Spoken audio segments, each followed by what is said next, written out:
Hello, my name is Savannah Campbell, and this is my book review video for Bright-Sided: How Positive Thinking is Undermining America by Barbara Ehrenreich. In Bright-Sided, Ehrenreich began by examining the positive thinking culture that is prominent here in the United States. In terms of the history of positive thinking, Ehrenreich stated that it began almost as a form of backlash against Calvinism, a religion that promoted the idea that anything other than labor and the accumulation of wealth in one's earthly life was a punishable sin. After years and years of feeling like God hated them, that the only way to redeem themselves in any possible way was to work, by the 19th century, people began to reimagine the human condition. Instead of promoting endless work and constant self-control, people instead turned to positive thinking as a guiding societal force. The problem with this thinking, as Ehrenreich pointed out, is that it promoted a type of self-hypnosis.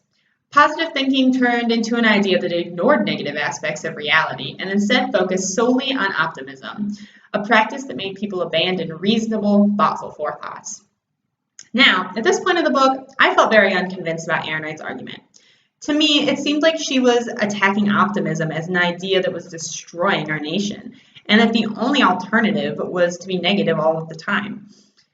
Of course, this was a strong emotional reaction on my part because in her book, she cleared up that this was not her purpose.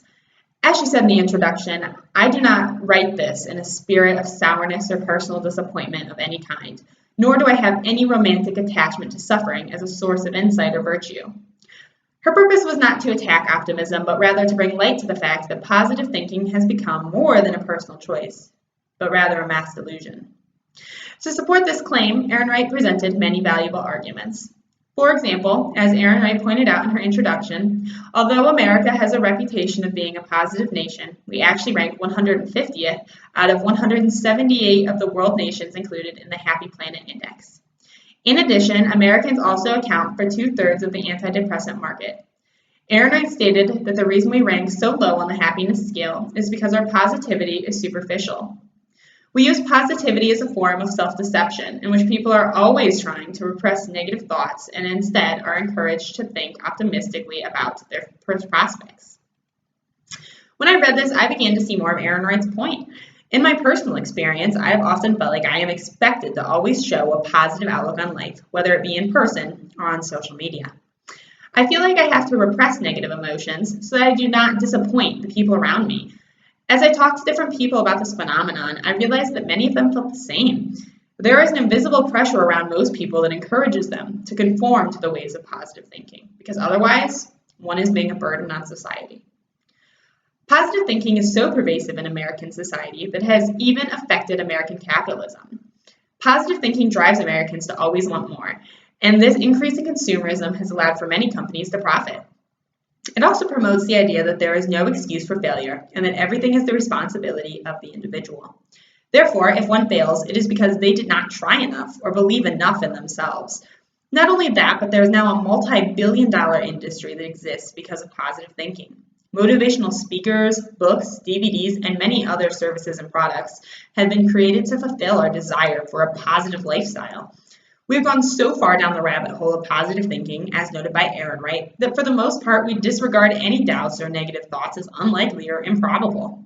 According to Ehrenreich, this notion has influenced the ways we have reacted to impending national disasters, and in a sense, have even led to them, such as in the recent economic crash, and in the case of the September 11th attacks, left us ill-prepared for defense. I found this last argument very interesting, this idea that we cannot save ourselves from danger because we are too busy pretending that the danger does not exist. I've watched documentaries about both events before, relating to September 11th attacks and the economic crash, and both of them were related to the fact that people felt they were invincible against the potential disasters. Those who pointed out the dangers were laughed at, and their opinions were often cast aside. I never attributed these disasters as being related to a positive delusion, but more rather instances of a lack of good judgment. After I read this, though, it really begged the question for me, how many failures of companies and the government are due to the fact that people are so positive that everything will be all right, they are completely blinded by the facts before their eyes? Do people even realize that they are casting aside a life of security for a moment of good feeling? Ehrenreich's basic argument in her book was that positive thinking is a way of life in America in which people have to behave. An issue to thinking in this way is that by doing so, we are tying emotion to perception. Furthermore, Ehrenreich felt that our positive thinking has evolved from an individual decision into a groupthink mentality, where people are afraid of challenging the norm. The problem with this groupthink mentality is that it is causing us to forget to think realistically about the world around us, a skill that is necessary to our survival as a species. As Ehrenreich pointed out, a constant state of vigilance is necessary to survive. And when we replace our awareness of external hazards with a constant state of ignorant happiness, we are going against the very instinct that has kept our species alive for so long. To me, positivity and happiness is a human necessity that is supposed to make our lives good.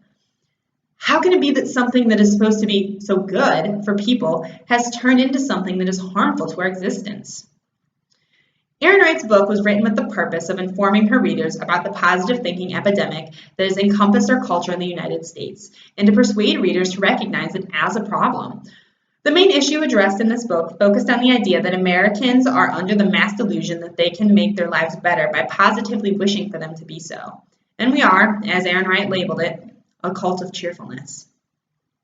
Her conclusion was that as Americans, we cannot live happy lives by simply wishing for them, and instead we must overcome this dangerous mass delusion of positive thinking by embracing a more realistic, critical view of life. Positive thinking has allowed us to shape our society into how we want it by simply believing that by focusing on good things, they will happen. I think Ehrenreich met her purpose very well. I began to consider positive thinking as a problem when I realized that so much of our positivity is a front that we feel obligated to present. Although I now see the merits in Bright-Sided, my initial reaction to it, one filled with an emotional knee-jerk reaction, was not a good one.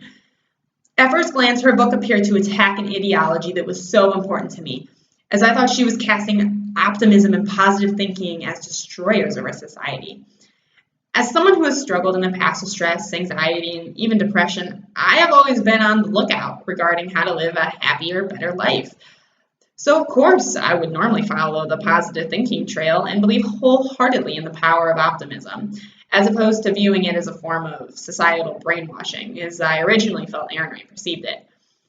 As I continued reading, though, I realized that her book was less about attacking optimism and more about overcoming the mass delusion of positive thinking through a more realistic, critical viewpoint. And as I progressed through her book, I started to see her point. We really do try to use positive thinking in most aspects of life, and we use it with the notion that if we can think about life in a certain way, we can live it that way. The truth of the matter is, life is not easy, and people are always struggling. Sadness and happiness are both a part of life, and I think the important takeaway from this book is that too much of either emotion is detrimental to our nation.